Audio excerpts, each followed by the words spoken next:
कपड़े धोने वाली बहू। शादी के पहले से ही विभा को कपड़े धोने का बड़ा शौक था। कभी नल के नीचे तो कभी तालाब के पास। अरे मेरी नीली वाली लुंगी नहीं दिख रही है। विभा की अम्मा, कहाँ रखी है लुंगी? अरे वो तो विभा ने परसों ही धोकर रखी थी आपकी अलमारी में, देखो वहीं होगी। वो ना मैंने आज धो दी, मुझे लगा कि गंदी हो गई होगी। अरे कैसे गंदी हो गई थी? उसे तो मैंने पहना भी नहीं। हे भगवान, इस लड़की के कपड़े धोने की आदत से परेशान हो गया हूँ मैं। जितना तो घर में राशन नहीं आता उससे कहीं ज्यादा डिटर्जेंट पाउडर का खर्चा है। इसकी शादी करवा दो, शादी जाए अपने घर में ही करे काम, फिर चाहे घर के कपड़े धोने हो या पूरे गांव के। हाँ ठीक बोल रही हूँ, देखता हूँ मैं कोई लड़का। वो दिन भी आ जाता है जब विभा को देखने लड़के वाले आ जाते हैं। लड़की मुझे अच्छी लगी। होने वाली सास कहती है, बेटी अगर कुछ पूछना है तो पूछ लो।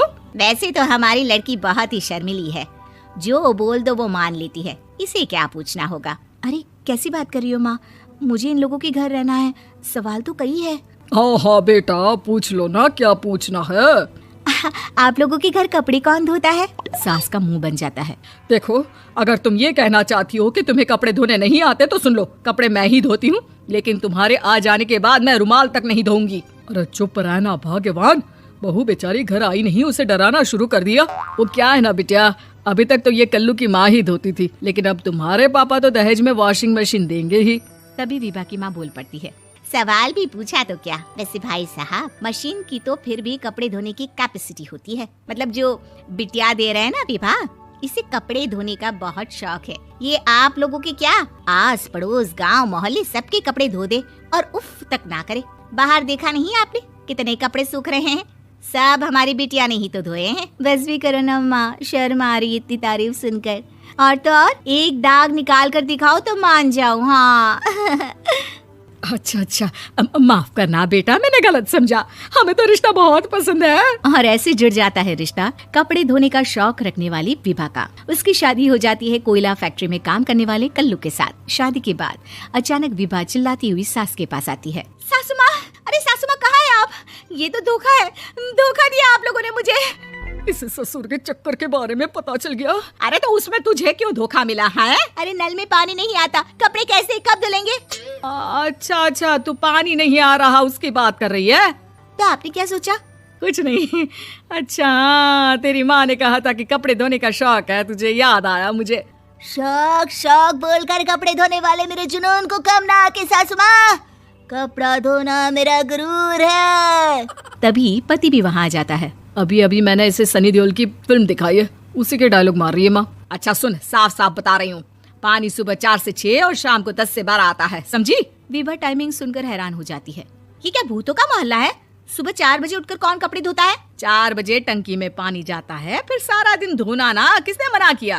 अरे कैसी बात कर रही है? 200 लीटर की टंकी में कितने कपड़े धो लूंगी मैं? सुबह ही उठ जाऊंगी मैं। अब क्या था, विभा सुबह 4 से लेकर रात के 12 बजे तक कपड़े ही धोती रहती। एक रोज सास पड़ोस से निकलकर कहीं जा रही होती है कि साथ वाली कहती है, हाँ कल्लू की माँ, जरा ये बताओ कि 2 साड़ी है, 2 ब्लाउज और 1 पेटीकोट और 1 नाड़े वाला लंबा कच्छा। हाँ तो?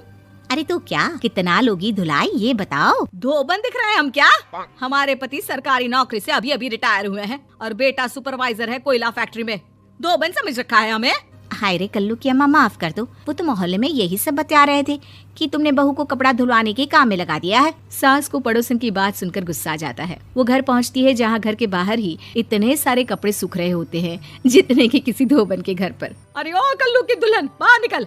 माँ जी यहीं आ जाओ, बाथरूम में चादर धो रहे हैं हम। अरे अभी हम धोते हैं, तुमको बाहर निकलो। ये आस पड़ोस वाले बोल रहे हैं कि हम बहू से कपड़े धुलवा कर उसे कपड़ा धोने वाली बना दिए हैं। अरे छोड़ो ना माँ जी, किन लोगों की बातों में आती हो? आस पास के लोगों का तो काम ही होता है कि वो किसी तरह सास बहू को लड़ा दे। बहू सारे घर के कपड़े धोती है, ये क्या कम है? बोलिए। सास को भी लग जाता है कि वो बहू का ये सनकीपन नहीं छुड़वा सकती, इससे अच्छा है कि खुद ही चुप हो जाए। एक रोज सास और बहू मंदिर जाते हैं, जहाँ सास की साड़ी वहाँ खड़ी भीख मांगने वाली से मिलती है। माँ जी क्या बात है, आपकी साड़ी उस भिखारन से कितनी मिल रही है ना? हाँ देखो तो दोनों की साड़ी मिल रही है। क्या बात है कल्लू की अम्मा, तुम खुद को तो अफसर की बीवी बताती हो और ऐसी सिंपल सी प्लेन साड़ी पहनकर घूमती हो। सिंपल और प्लेन नहीं है ये साड़ी। तो क्या सोने के धागे से फूल बने हैं? कुछ भी सासू माँ, कुछ भी। हाँ बने थे इस साड़ी में सोने के धागे से फूल। मेरे पति लेकर आए थे मद्रास से स्पेशली मेरे लिए 10,000 की। लगता है भाई साहब इस भिखारन के लिए भी सेम टू सेम साड़ी लेकर आए होंगे 10,000 की। सास उस वक्त तो कुछ नहीं कहती, लेकिन बहू के साथ घर आती है और अलमारी से एल्बम निकाल कर लाती है। ये साड़ी देख रही है, ये वही साड़ी है जिसे मैंने अभी पहना था। इस साड़ी में ये जो चमकदार फूल दिख रहे हैं ना, ये सोने के धागों से काटे गए हैं। लेकिन तू लोकल वॉशिंग मशीन ब्रश से घिस घिस कर सारे फूलों को निकाल कर साड़ी प्लेन कर दी।